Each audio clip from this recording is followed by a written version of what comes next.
If you've not met a woman with audacity, then you've not watched Queen Lateefah the movie. Damn, this lady has audacity.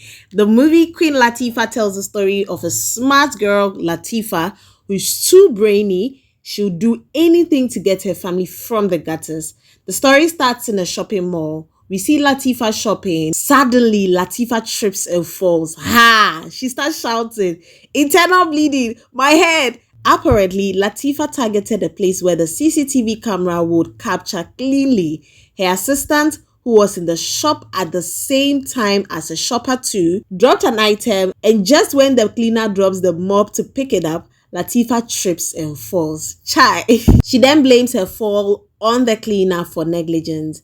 After calling for her lawyer and threatening to sue, the management of the mall decided to compensate her with free goods. A bootload full of goods for free. In the car, Lateefah celebrates her win with her girl Bolaji. It's her audacity for me. How she managed to pull that off without anyone noticing she's faking it. This girl. So you have to understand that Lateefah plays tricks on big companies and shops, gets free goods and sells them off to her high-paying client. According to her, she's a premium lifestyle entrepreneur. After selling off all the goods, she immediately goes to the boutique where she rents clothes to return the clothes for the day. She pays off Bolaji to go home and proceeds to return her rented car to Engineer Rashi. Everything from clothes to bags to shoes to hair and the car Lateefah uses are all rented. Chai, fake life pro max. Funnily enough, because she pays well, she's hailed by everyone, including Engineer Rashi, who rents people's cars to Lateefah. After dropping the car off, she asks for someone to drop her off, and Engineer Rashi calls his boy Oliomo Lexus. Lateefah doesn't like him because he keeps hitting on her and trying to get her to date him. We'll later find out who really Oliomo is to Lateefah and the reason she just doesn't like him. But after persuasion from Rashi, she agrees on condition that Oliomo doesn't say a word to her in the car. On her way, we find out that Lateefah is a people's person. She lives in a typical slum. Almost everyone in the neighborhood likes her. The children, the up-and-coming musician, almost everyone. Well, except for Banke and her mom, who just didn't like Lateefah's guts. Lateefah gets home and gives her mom all the goodies she brought. Her mom asks her in Yoruba, "Lateefah, these goods are expensive. Where did you get money to get them? What work did you do to buy them?" Mommy, I don't have time to talk about this, so let's not talk about this. This is just my hustle. Then her mom continues, "Lateefah, whatever you're doing, hope your late father will be proud of you." Eh? My mommy just spoke English. Oh. Lateefah starts to hail her mom as she goes inside to prepare for the next day. Later that evening, Lateefah is seen with a friend, the barber, who doubles as many other things. He's a barber, a repairer, an engineer. In fact, every profession you can think of, a friend is there for you. Their lights are out and their generator is also not working. The moment Banker gets there, she starts laughing and teasing Lateefah. Finally, something is not working in the life of little Miss Perfect, Lateefah. After having several back and forth with Banke, their mothers join in and the two break into a fight. Ha! Lateefah gets angry and tells her mom, "Mamie, we are not sleeping in this heat. We are going out." Like joke, Lateefah takes her mom to a very luxurious hotel. Lateefah's mom is shocked herself. Where did Lateefah get the money for this kind of lifestyle?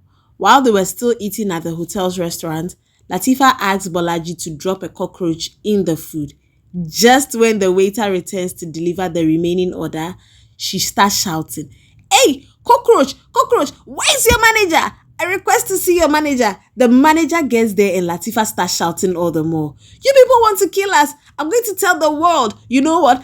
Go close to that food and take a pose by the cockroach. I'll post it on social media for the whole world to see what you people do here." Just then, the manager and other management bodies step in to control the scene. Before we know it, Lateefah is offered a suite for her mom, Bolaji and herself for free as compensation. Hey! Then Bolaji shouts, "Lateefah, the confirmed con woman." Brr! Her mom hears it and shouts, "Eh? So Lateefah, you put that cockroach in there yourself. Ah, no wonder, because there was no cockroach in my own food. Ah, Lateefah, your father will be so disappointed. Lateefah immediately flips the coin. She denies everything. No, Mamie, you know people make mistakes. I'm sure they made a mistake. I didn't plant it there. Are you trying to say to me that if we go out and people start saying things about me, you believe them over me? Her mom buys immediately her daughter's crocodile tears and buys into Lateefah's lies. So she decides to let the issue slide, advising her regardless to be truthful in all her dealings. Lateefah then goes inside, stands before the bathroom mirror and starts crying as she remembers her late dad. She remembers moments she shared with her dad, how her dad drilled her to mention the capital of countries, over 20 countries at a go on the globe. She remembers how she probably wouldn't have to compromise on all her values if her daddy was still alive. Now, what you have to know is that Lateefah's dad was a driver to a foreign minister who promised to take Lateefah to several countries the moment their lives got better. But unfortunately, life took her dad away 3 weeks before he could fulfill his promise to her. Later that evening, while Lateefah sat at the poolside, she overhears a conversation that there is a business mixer, more like a party, where prominent people like Tony Elumelu, the governor of Lagos State, among several others, were going to be present. She heard the name of one personality, Alero Ebiye, who wasn't going to be there but was supposed to be. She got dressed and went for the mixer. She introduced herself as Alero Ebiye. Hi, I'm Alero Ebiye. Lateefah introduces herself to the receptionist. It's the audacity for me. She changes her name for that of the prominent woman without blinking or with fear of being caught in such a dignified place. She gets entry and starts mingling and making friends. Then Jide Rhodes, one of the richest advertisers, walk up to her. You look very familiar. Have we met before? Now, this part was really not developed because I'm really curious. Something could have come out of that. Well, she introduces herself as Lateefah Adeleke, the favorite niece of Osun State Governor. Chai, this girl. After playing hard to get with Olajide, they exchange contacts and they start talking about work. She tells him she's a premium lifestyle agent, meaning she analyzes the taste and choices of premium clients and shops for them.